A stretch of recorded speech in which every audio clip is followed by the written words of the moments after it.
inherited.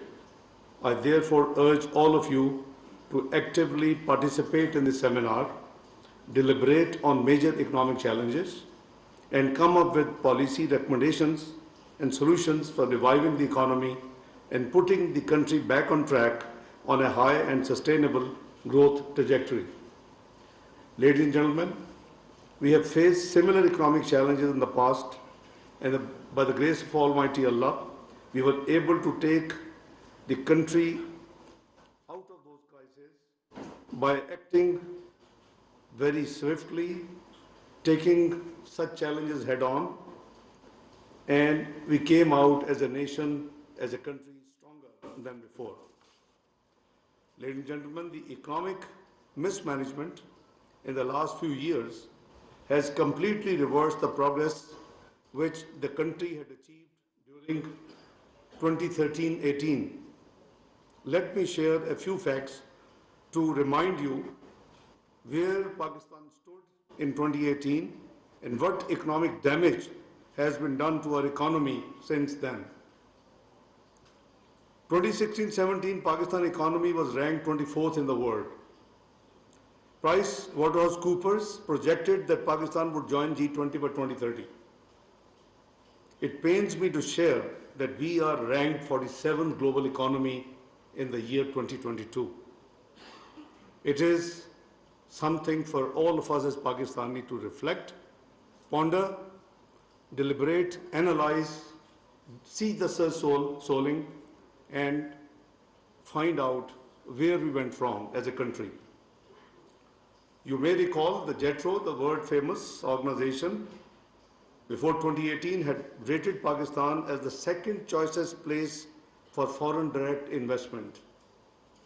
Today, foreign investment in the country stands at a historic low due to the poor governance and economic mismanagement of the last few years.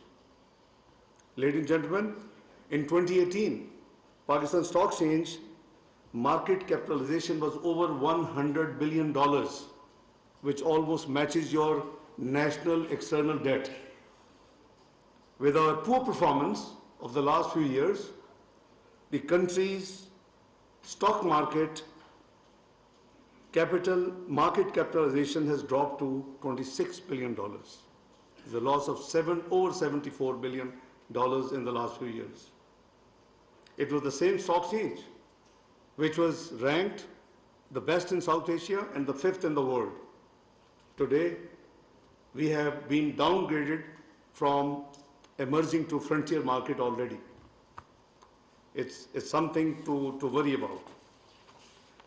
From 2013 to 2018, the 5 budgets it presented, the per capita income of the country increased by $379 to $1,768 per capita from $1,389. Sadly, in the next 4 years, the increase in the per capita income was only $30. Ladies and gentlemen, over the 70-year period since its inception, the country public debt stock was 25 trillion. In the last 4 years, the debt stock has increased, almost doubled to 49 trillion. Again, another serious issue that we should be pondering as to debt sustainability of Pakistan. If you take the debt to public debt and liabilities, it was 30 trillion, just under 30 trillion in 2018. It has risen to 55 trillion in year 2022. As a consequence, this country, which used to have debt servicing of less than 2 trillion per annum, in fiscal year 2016-17 has risen to over 5 trillion. This is a major, again, it's a result, combination of inflation-led policy rate hike, which was 6.5% in 2018, went before COVID almost 13.75%, and then because of COVID came down globally, so we also had to follow the suit to around 7, and then it has gone back to almost 20%. So it's the spiral effect of what has gone wrong in this country over the last few years.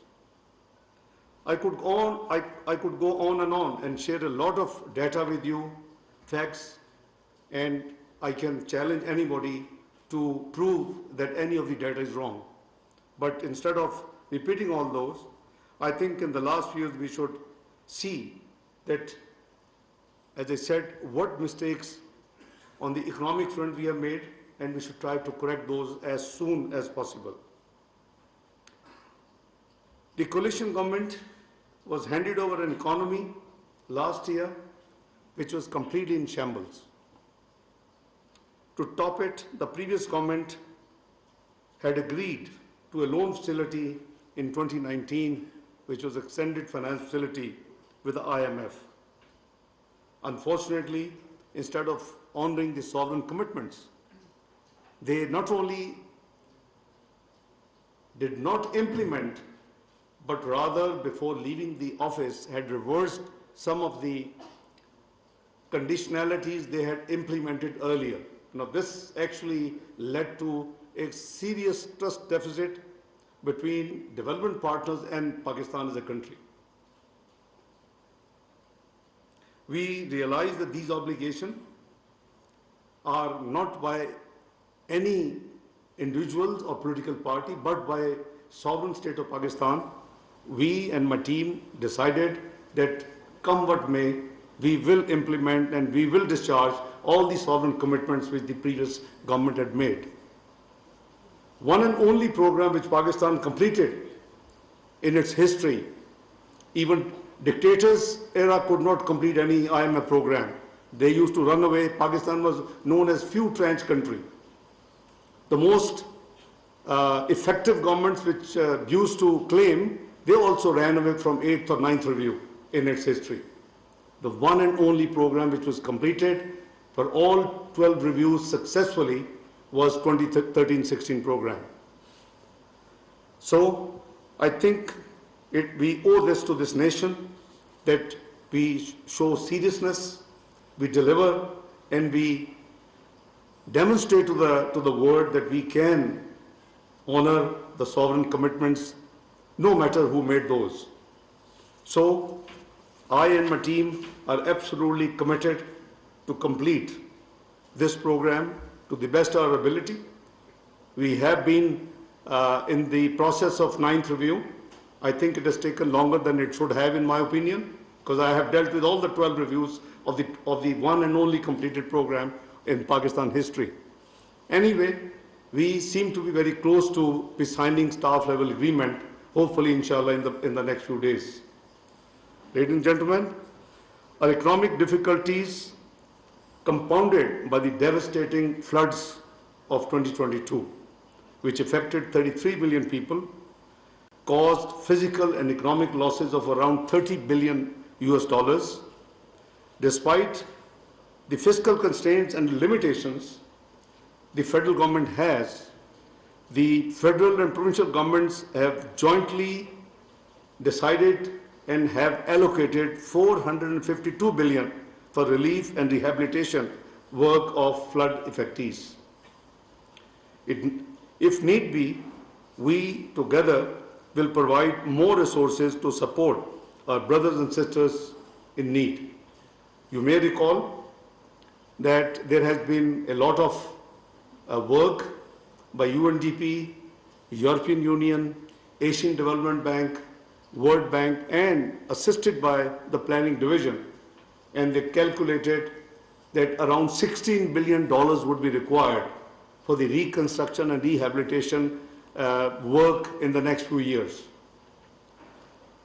We, in the Geneva Pledge and the Geneva, the conference which was held for this purpose in January, we have already announced that half of that bill will be met by Pakistan from its own resources, which means almost $8 billion or more than 3,200 billion Pak rupees in the next few years. And we have made all the spade work, home work has been done, and luckily and alhamdulillah, we got much beyond the 50% which was envisaged to be pledged in the Geneva conference was committed and was announced, I'm sure, you all would be aware of the detail which has already been made public. Ladies and gentlemen, these are challenging times, as I said, and everyone needs to make contribution to overcome these challenges. As they say, the work begins at home. So does austerity. Prime Minister Mohammad Shahbaz Sharif has announced an impressive austerity package recently. The salient feature, I would like to remind few of the salient features: the complete ban on purchase of all vehicles till June 2024, complete ban on purchase of all new durables till June 2024, 15% cut on annualized basis in the current expenditure non-employee related of all ministries, divisions, attached departments and autonomous bodies. Luxury vehicles deployed with cabinet members be withdrawn and have been actually mostly withdrawn already. Cabinet members to avail air travel both domestically and abroad in economy class and shall not stay in five-star hotels. So these are the few measures which have been decided under the leadership of Prime Minister Shahbaz Sharif. In a recent cabinet meeting, they have been already acted upon and implemented. Ministry of Finance has issued all the relevant notifications, and so did the Cabinet Division. The certain austerity measures required notification from the Cabinet Division, and certain measures required a notification by the Finance Division. So I happened to chair that meeting, and we decided, and those notifications are out and implemented and are actually effective as of today. Let me say that it is most unfortunate, in my opinion, that petty politics is still being played in our country's economy. The persistent spread of fake propaganda about Pakistan to default on its international financial obligations is completely ill-founded and malafide, which harms the country's economy. People talk about chart of economies. It's nothing new in our economic history. When I presented the first budget in 2013, I also presented 3-year medium-term budgetary framework. When I presented the budget 2014, I presented the medium framework 2014-17 in 15-18, and every year I've been appealing to all political parties in the parliament to join together and sign Chart of Economy.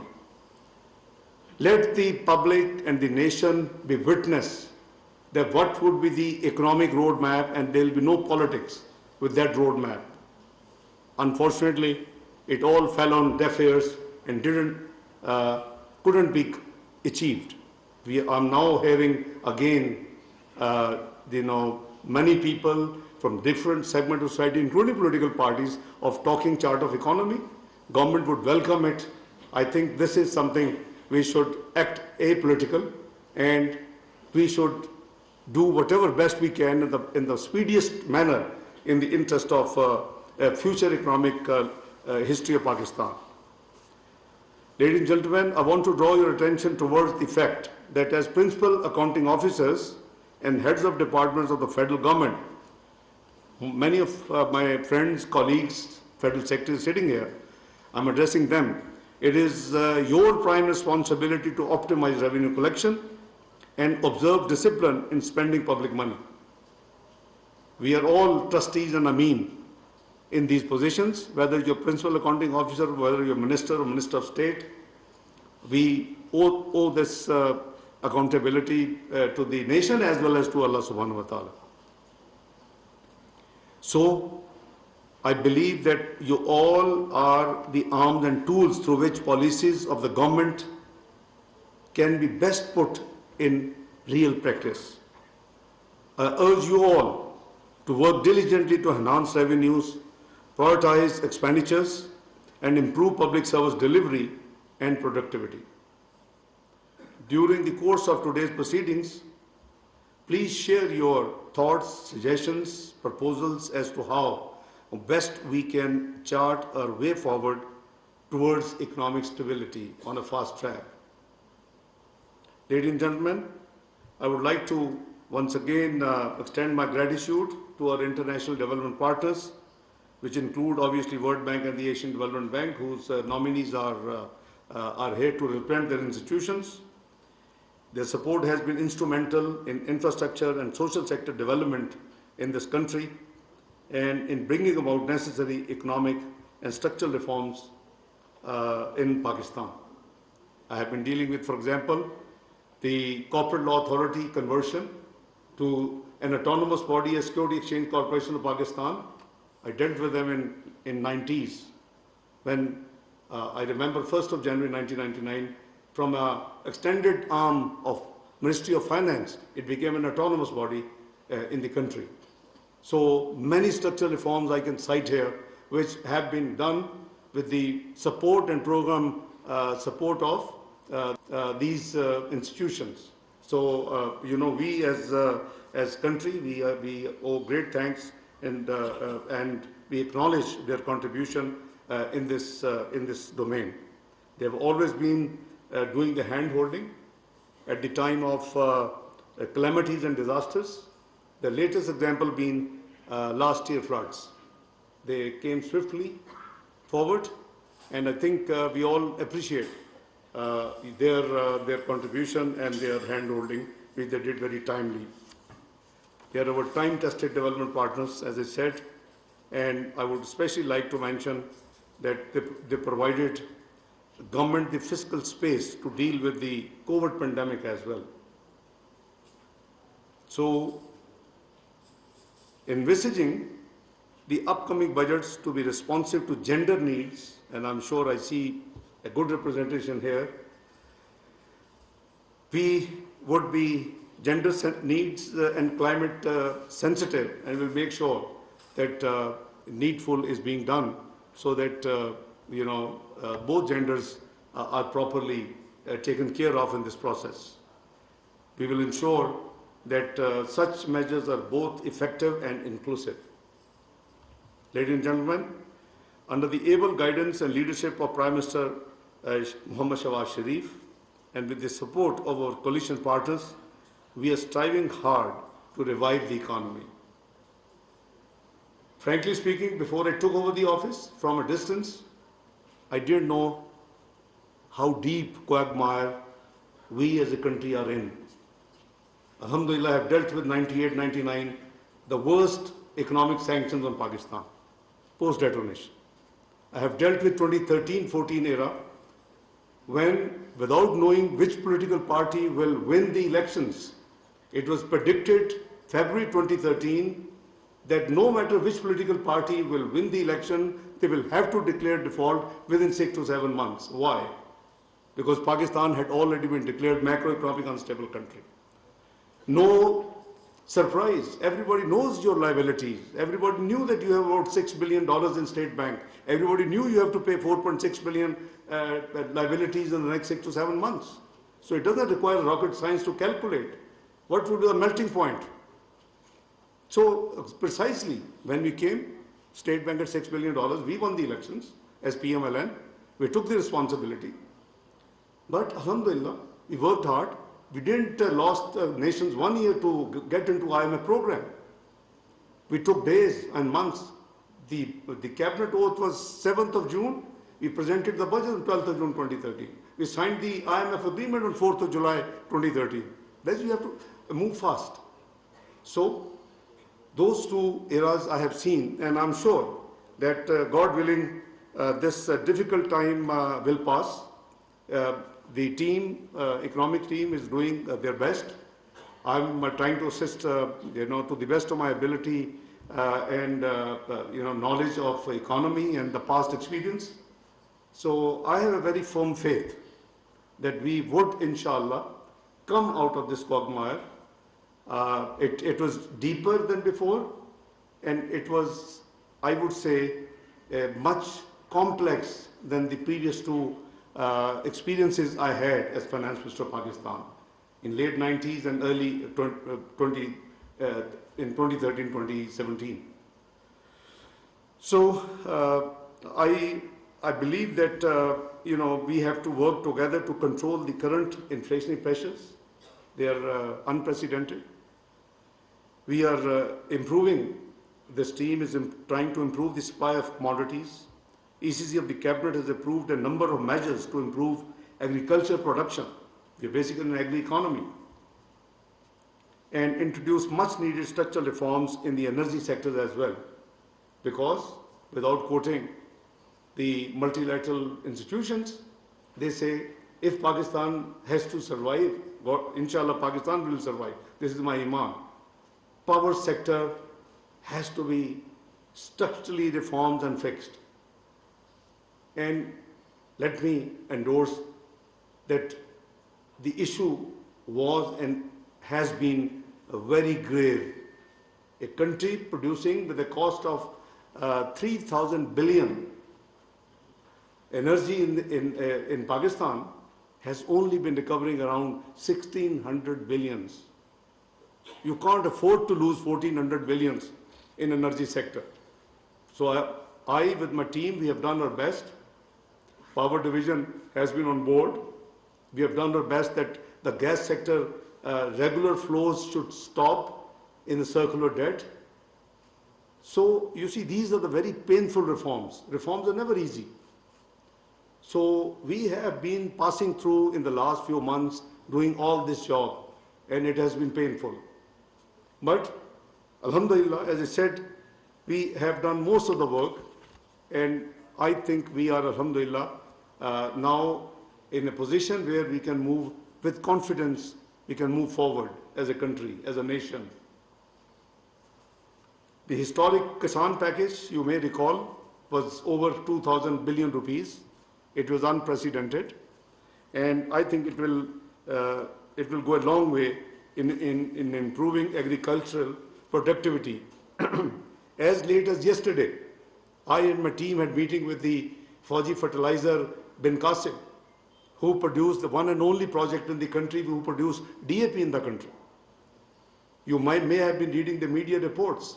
The farmers have not been, because of maybe their purchasing, power has gone so down, they've been using only urea. That reduces your productivity, and they have not been using DAP, which is a little expensive.